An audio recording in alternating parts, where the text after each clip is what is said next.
Dear future officers, 16th finance commission की report parliament में अभी रिसेंटली टेबल की गई थी एंड एज सच इस साल के लिए finance commission is very important, so it is required कि आप फाइनेंस कमीशन की रिपोर्ट को बहुत अच्छे से पढ़ लें। बट रिपोर्ट तो बहुत मोटी है, तो उस रिपोर्ट को आपको देखने की ज़रूरत नहीं है। ये एक सिंगल वीडियो फाइनेंस कमीशन से जो भी सवाल बन सकते हैं उसकी रिक्वायरमेंट के लिए काफ़ी है। अगर आपको ये पीडीएफ चाहिए तो उसकी लिंक हम डिस्क्रिप्शन बॉक्स में या कमेंट सेक्शन में डाल देंगे, उसे आप चेक जरूर कर लेना। और इसे जो कंटेंट मैं बताते चल रहा हूँ इस वीडियो में, उसे तैयार जरूर कर लेना। You can expect one question at least this year of UPSC prelims. Finance commission के बारे में आते हैं। Finance commission is a constitutional body. किसी बॉडी को अगर मैं कॉन्स्टिट्यूशनल बोलता हूँ, इसका सिंपल सा मतलब है कि वो बॉडी के बारे में मेंशन्ड है आपके कॉन्स्टिट्यूशन में स्ट्रेट, तो करस्पॉन्डिंग कोई आर्टिकल भी होगा। फाइनेंस कमीशन के लिए जो आर्टिकल है that is article 280। Non constitutional body जो कि मेंशन नहीं है, जैसे कि नीति आयोग, तो नीति आयोग का नाम आपको कॉन्स्टिट्यूशन में लिखा हुआ नहीं मिलेगा। जैसे प्लानिंग कमीशन था, प्लानिंग कमीशन का नाम आपको कॉन्स्टिट्यूशनल बॉडी में लिखा हुआ कहीं नहीं मिलेगा। Then this is constituted by the president of India every 5 years. अब फाइनेंस कमीशन के एक चेयरपर्सन होते हैं जो कि एक अच्छा सवाल बनाने का मौका देते हैं यूपीएससी के प्रोफेसर्स को। तो 16th फाइनेंस कमीशन के चेयरपर्सन हैं डॉक्टर अरविंद पनागरिया। आपसे 15th और 14th के चेयरपर्सन भी पूछ सकता है, तो यू मस्ट बी नोइंग कि 15th फाइनेंस कमीशन के चेयरपर्सन कौन थे। He is Y Reddy. And अगर मैं 14th की बात करूं तो 14th के थे एंड मिस्टर एन.के. सिंह। इस चीज़ को आप थोड़ा सा ध्यान में जरूर रख लेना। एक और चीज़, इसकी रिपोर्ट टेबल की गई थी 1 फरवरी 2026, the same day on which budget was tabled in the parliament. And इसका जो रिवॉर्ड पीरियड है that is from 2026-27 to 2030-31। Finance commission का काम क्या होता है? फाइनेंस कमीशन की रिकमेंडेशन के बेसिस पे स्टेट्स को central divisible pool of taxes में शेयर मिलता है। तो इस बार फाइनेंस कमीशन ने जो रिकमेंडेशन की हैं वो इंपॉर्टेंट बन जाती हैं। तो सबसे पहली चीज़, फाइनेंस कमीशन की रिकमेंडेशन पे स्टेट का जो शेयर डिविजिबल पूल है इन्होंने बोला है 41% मिलना चाहिए। 41%, this is same as the 15th finance commission recommendation. But यहाँ पे एक चेंज है कि जिस बेसिस पे 15th फाइनेंस कमीशन ने ये परसेंटेज 41% बोला था, वो बेसिस थोड़ा सा चेंज है। क्योंकि ऑब्वियस ही बात है, अगर मुझे बोलना है सेंटर को कि आपके पास जो डिविजिबल पूल है जिसमें से आप स्टेट को कुछ पैसा दे दीजिए, उसको भी शेयर दीजिए ताकि वो भी अपना डेवलपमेंट कर सके, तो मेरे पास एक करेस्पॉन्डिंग फॉर्मूला होना चाहिए। तो I have some criteria for the horizontal devolution for the inter state distribution. But इसके बारे में आने से पहले समझ लेते हैं कि what exactly is divisible pool. Divisible pool वो है दैट इज जब आप ग्रॉस टैक्स रेवेन्यू से माइनस करते हैं कितना मेरे कलेक्शन के लिए पैसा लगा, what is the cost of collection of taxes. Second thing, जो सेंट्रल गवर्नमेंट सेस लगा के पैसा इकट्ठा करती है, cess is what, cess is something जो किसी स्पेसिफिक चीज़ के लिए टैक्स लगाया जाता है एंड गवर्नमेंट इकट्ठा करती है। तो गवर्नमेंट बोलती है हम इसमें से तुम्हें पैसा नहीं देंगे। सरचार्ज ये आपकी इनकम पे नहीं लगता है, ये टैक्स पे लगा हुआ एक्स्ट्रा चार्ज है and that is why this is surcharge. तो ये हम इसे माइनस कर देते हैं। तो ये जो चीज़ें हैं, जो ये पैसा एक तो सेंटर के पास आता है, ये तो हम माइनस कर देंगे कॉस्ट ऑफ कलेक्शन, और जो सेस है जो सेंट्रल गवर्नमेंट के पास आया, ये सेंट्रल गवर्नमेंट अपने पास रख लेगी। ये तो खर्चा हो गया, ये उसके पास बच गया, लेकिन ये बोलेगी ये भी इसमें से तुम्हें नहीं देंगे। इसके बाद जो आपकी किटी बचेगी, जितना पैसा बचेगा उसमें से हम शेयर करेंगे कितना, 41%। ठीक है। अब now what is the criteria for horizontal devolution, ये इंपॉर्टेंट बन जाता है and this is very important. यहाँ पे मैंने 15th फाइनेंस कमीशन और 16th फाइनेंस कमीशन को कंपेयर भी करने की कोशिश की है। ये क्राइटेरियाज हैं 16th फाइनेंस कमीशन के। पहला criteria income distance, second is the population of 2011 census, इसमें 17.5%, demographic performance, area, forest and contribution to GDP. कुछ खास बात है जो आपके समझने के लिए इंपॉर्टेंट है।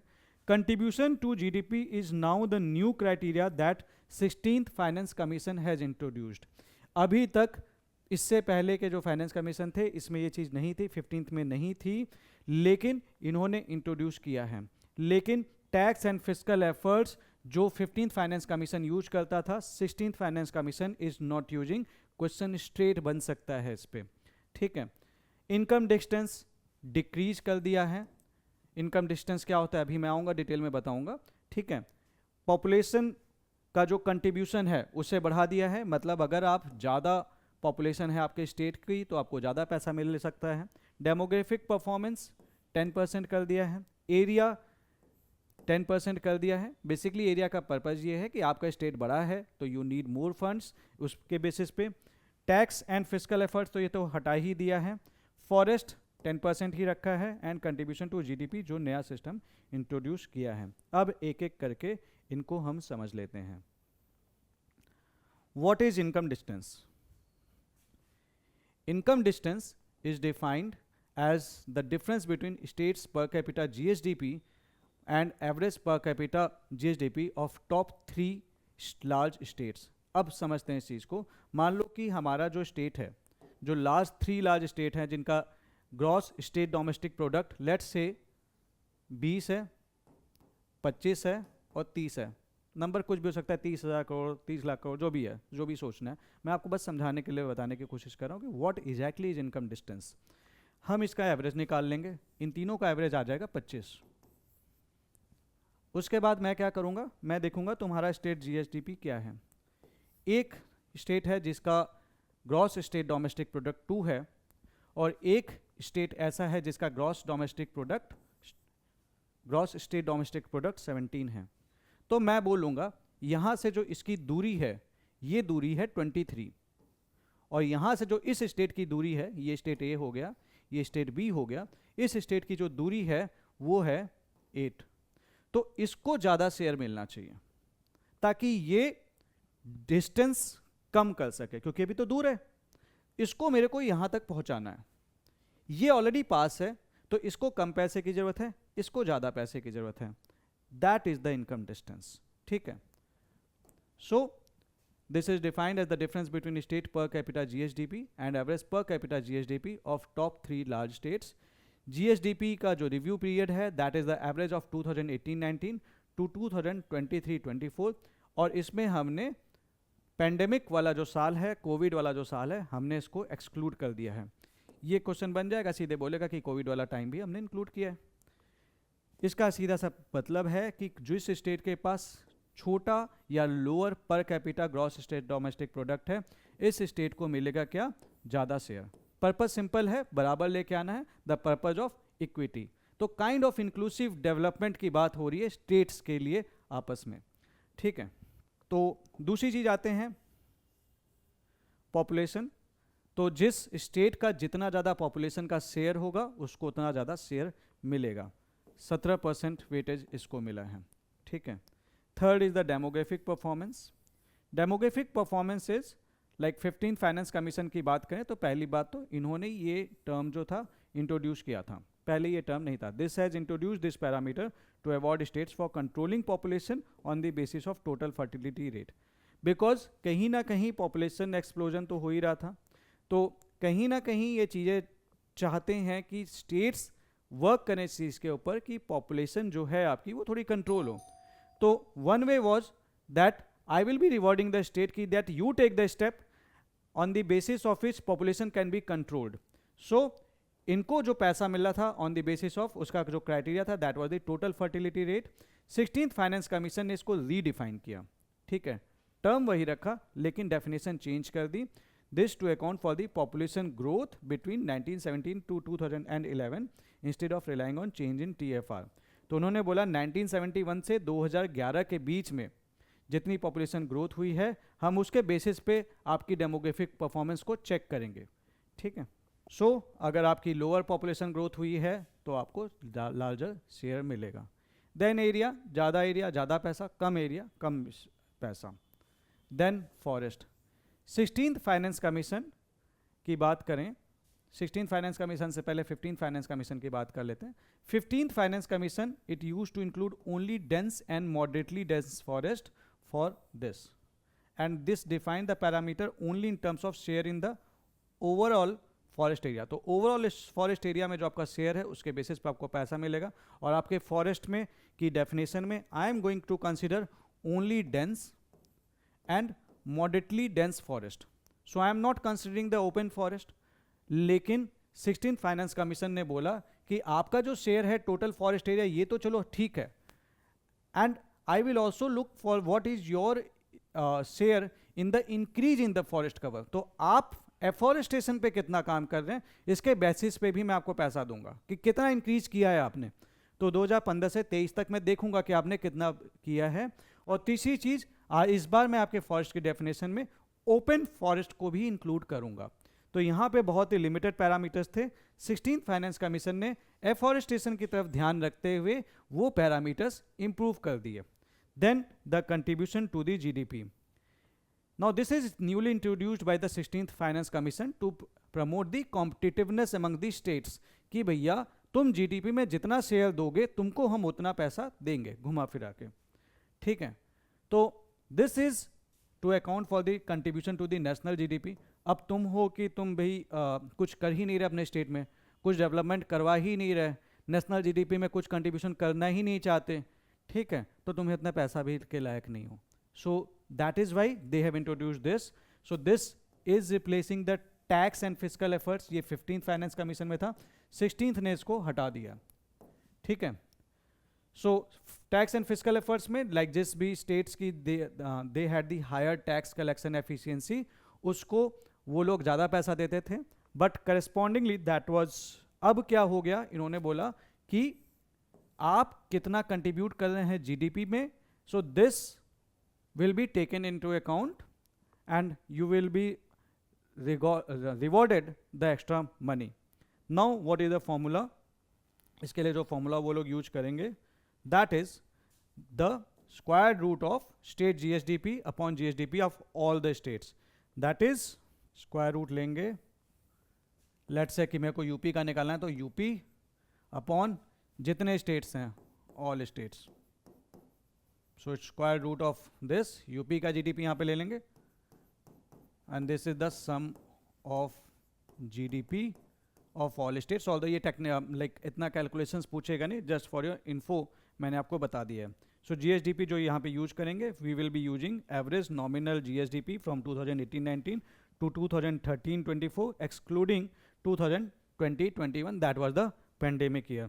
और इन सारी चीज़ों के बेसिस पे we are going to centre को हम एक वो देंगे, एक रिपोर्ट देंगे, रिकमेंडेशंस देंगे कि भैया इस स्टेट को इतना पैसा मिलना चाहिए. So this is important, this table is actually very important for your UPSC prelims. अब finance commission grant in aid भी रिकमेंड करता है. ग्रांट इन एड का क्या मतलब होता है? वो पैसा जो मैं तुम्हें दूंगा तो जरूर, but I don't want it back, keep it with you. So that is the grant. ठीक है, so 16th finance commission it has recommended grants worth 9.47 lakh crore over the next 5 years. सो इसमें दो टाइप के ग्रांट्स आते हैं, urban and rural local bodies and disaster management grants. So अगर मैं बात करूं इसमें, तो लोकल गवर्नमेंट 7,91,493 लाख करोड़ मिलेंगे. इसको दो पार्ट में डिवाइड किया गया है, rural local bodies and urban local bodies 1 and 2. तो इन दोनों को अगर आप सम करेंगे तो ये वैल्यू निकल के आ जाएगी. वैल्यू इंपॉर्टेंट नहीं है, अंडरस्टैंडिंग इंपॉर्टेंट है. Second is the disaster management grant. ठीक है, this is the disaster management grant. इसके लिए इतना पैसा मिला है कि भाई आप अपना डिजास्टर मैनेजमेंट कैसे कर रहे हैं उसके ऊपर है. ठीक है, रूरल लोकल बॉडीज में there are 2 things, basic grant and performance grant. Urban local bodies में भी there are 2 things, basic grants and urban performance grant. But उसके अलावा there are special infrastructure component also and urbanisation premium also, जिसके अंतर्गत उनको grants मिल रहे हैं. Coming next, अब इसको समझ लेते हैं what is the basic grant, performance grant etcetera. ठीक है, एक और बात, 15th फाइनेंस कमीशन कुछ और ग्रांट्स भी रिकमेंड करते थे, that is the revenue deficit grant, sector specific grant and state specific grant. 16th finance commission ने इन तीनों ही ग्रांट्स को बोला है कि please discontinue this, I don't want this. So पूछ सकता है, आपके स्टेटमेंट फ्रेम कर सकता है कि 15th फाइनेंस कमीशन के जो ये ग्रांट्स थे they were continued in the 16th finance commission, या फिर the list of grants that 16th finance commission has included are, इसको भी नाम डाल देगा। और हम सोचते हैं क्या रेवेन्यू डेफिसिट के लिए तो सेंट्रल देगा ही ग्रांट स्टेट को, आपके सेक्टर स्पेसिफिक देगा ही, स्टेट स्पेसिफिक ग्रांट्स तो स्टेट को देता ही है, लेकिन अब इसको डिसकंटिन्यू करने के लिए बोला है। Coming to the local body grants, so grants for the local bodies, जो भी ग्रांट्स हैं लोकल बॉडीज के लिए in general this is divided into basic 80% grant and the performance based 20% grant. Special infrastructure grants and urbanization premium grants, this has also been recommended for the urban local bodies, जो मैंने अभी आपको बताया। Then एक बात बोली गई है कि all local body grants will be made available upon fulfillment of 3 entry level criteria। 3 entry level criteria दिए गए हैं कि भैया ये तीनों कंडीशन फुलफिल कीजिए तब आपको ग्रांट्स मिलेंगे। पहली चीज़, आपको लोकल बॉडीज बनानी है एज पर द कॉन्स्टिट्यूशन, ठीक है, local body that is this panchayat and municipalities. Then publication of provisional and audited accounts in public domain, तो आपका इनका जो भी अकाउंट्स है इन बॉडीज का आपको पब्लिक डोमेन में देना है एंड पब्लिक तक पहुंचाना है। Third thing is the timely constitution of state finance commission, because state constitute the state finance commission. यहाँ पे ध्यान देने वाली बात है कि Arunachal Pradesh currently is the only state in India does not have और स्टेट फाइनेंस कमीशन, तो इन सब चीज़ों को मैंडेटेड किया गया है। इट डजेंट मीन कि अरुणाचल प्रदेश के लिए उन्होंने कुछ रिकमेंडेशन नहीं किया, लेकिन अब वो कंडीशन अगर मैंडेटरी बना देंगे और अरुणाचल प्रदेश नहीं बनाता है तो आगे के लिए समस्या हो सकती है, ठीक है। आते हैं बेसिक ग्रांट्स के बारे में। बेसिक ग्रांट, ये जो टोटल ग्रांट लोकल बॉडीज़ को दिया जा रहा है उसका वो 80% है। बेसिक ग्रांट्स में 50% of the grant is untied and 50% is tied. What is the meaning of tied and untied? Untied का मतलब होता है आपने इसको किसी चीज़ से बांधा नहीं है, टाइड का मतलब होता है आपने इसको किसी चीज़ से बांधा है। So when I am saying this is tied, it means हमने पहले ही आपसे डिस्कस कर लिया है कि this is going to be used only for this particular specific purpose. So this is tied, so 50% is tied to sanitation and solid waste management and water management, ठीक है। तो 50% जो हम आपको ग्रांट देंगे वो सैनिटेशन, आप स्वच्छ भारत अभियान चल ही रहा है, सो आपसे इसलिए पैसा देते समय हम पहले ही बोल रहे हैं भैया जो भी हम तुमको पैसा दे रहे हैं बेसिक ग्रांट का, उसका 50% केवल इस चीज़ में ही यूज होना चाहिए। I am defining the purpose, you have to follow it anyhow. And 50% यहाँ पे स्टेट के पास लिबर्टी है, state does have the liberty, यहाँ पे लिबर्टी नहीं है, उनको इसी जगह पे ही खर्च करना पड़ेगा, ठीक है।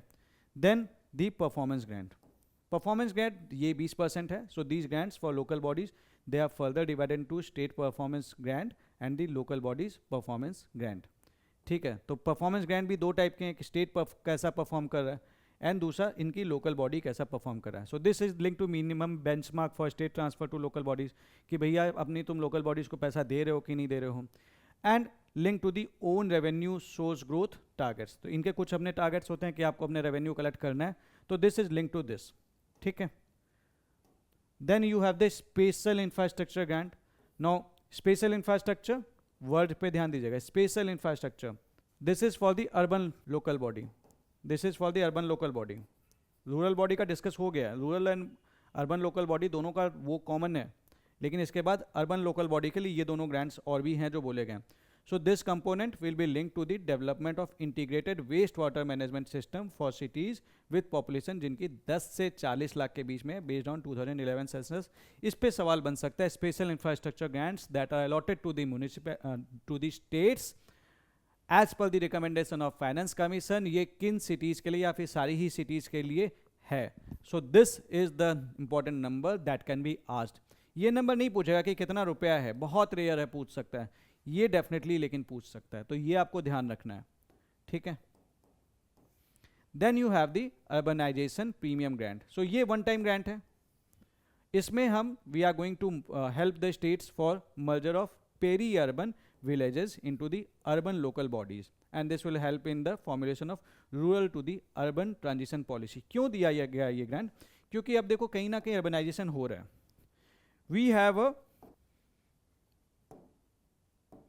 ठीक है, ये आपकी सिटी है, you have a city develop कर रही है।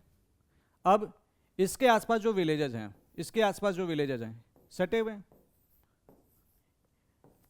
तो there is the outgrowth, city का साइज बढ़ता चला जाता है। लाइक दिल्ली का जो आज की डेट में आप साइज देखते हैं, वो साइज और एनसीआर के साइज की बात कर लेते हैं, समझ सकते हैं आप।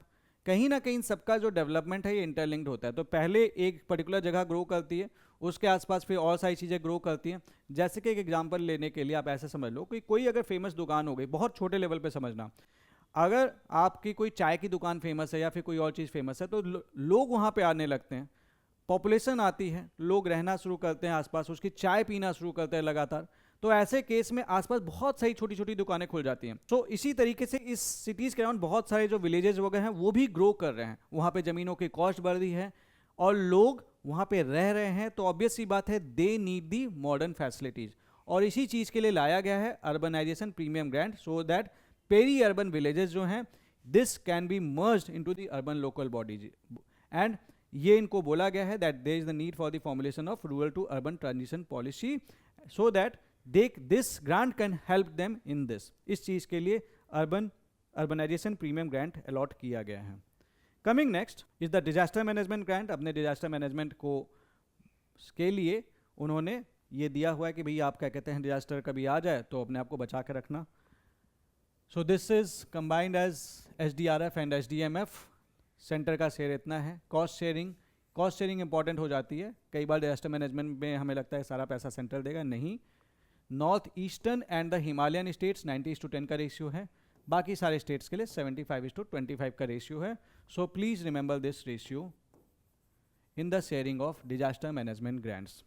फिजिकल रोड मैप भी सजेस्ट किया है। तो सेंटर से बोला है कि भैया आप जो अपना फिजिकल डेफिसिट का टारगेट है, keep it to the 3.5% of GDP by 2030-31। और स्टेट से बोला है जो आपको एनुअल फिजिकल डेफिसिट है, फिजिकल डेफिसिट, उसको 3% ऑफ GSDP रखना है, that is the gross state domestic product. एक और बात इन्होंने बोली है कि ऑफ बजट बोरोइंग बंद करो। So they have gone for the recommendation of strict discontinuation, और ये बोला है कि जो आपकी ऑफ बजट बोरोइंग है it should be included in the fiscal deficit and डेप्थ definitions. Now what is off budget borrowing and why they have actually recommended this, ये एक सवाल बन सकता है। इस चीज को ऐसे समझ लेना। Let's say there is a state A, इस स्टेट को देना है सब्सिडी। एग्जाम्पल लेने के लिए बता रहा हूं, इसको अपनी सब्सिडी देनी है, एक्स्ट्रा सब्सिडी देनी है, बहुत ज़्यादा पैसा देना है। अब इस सब्सिडी के लिए पैसा कहीं से आएगा? एक ऑप्शन तो ये ही अपने इसको बजट में दिखा रहा है, एक ऑप्शन ये ऑफ बजट जा रहा है।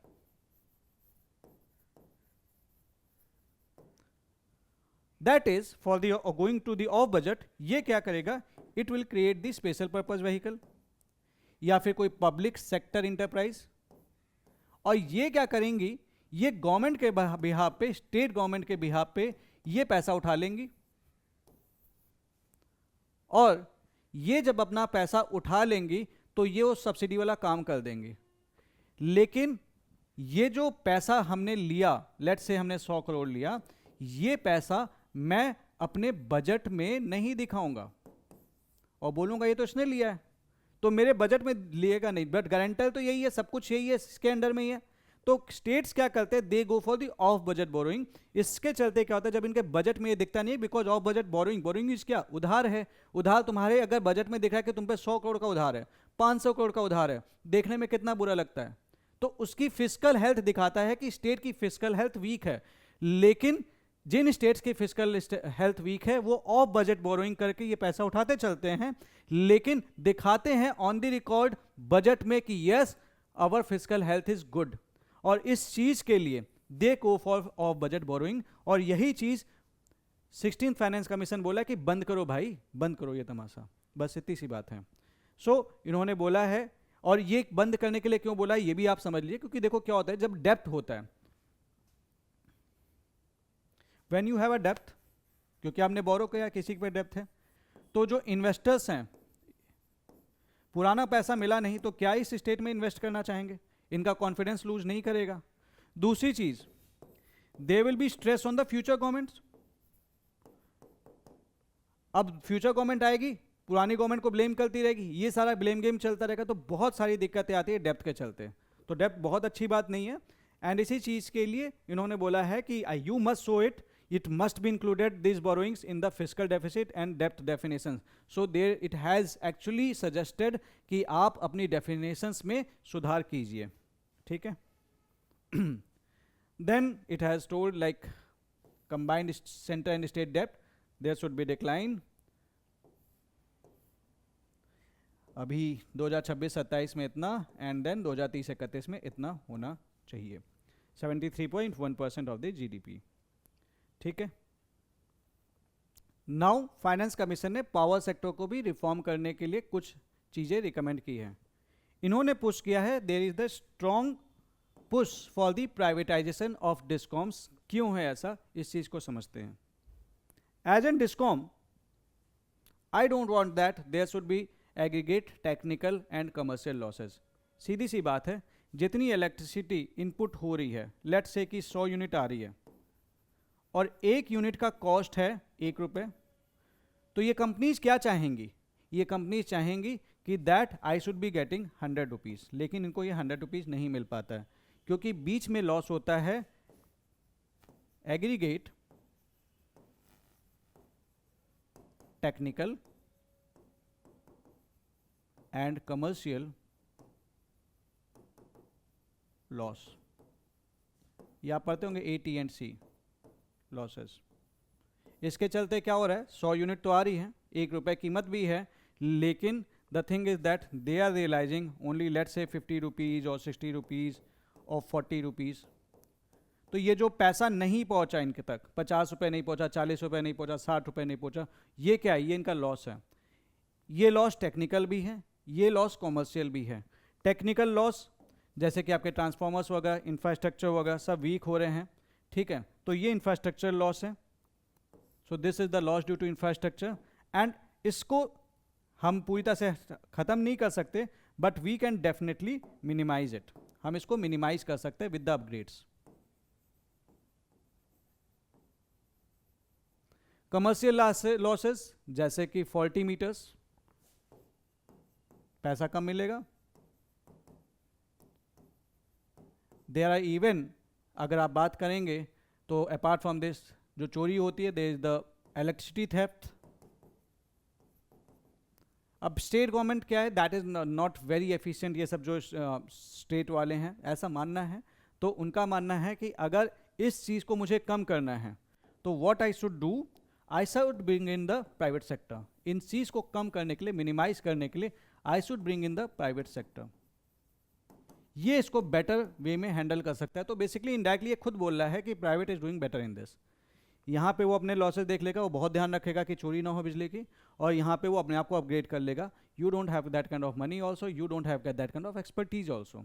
एंड इसीलिए अक्सर जब भी प्राइवेटाइजेशन की बात होती है, the state government employees they often go for what, की हड़ताल हुई है, ठीक है। So strong push for the privatisation of discoms. तो अब ये कह रहा है कि let us create the special purpose vehicle to ware house discom depth.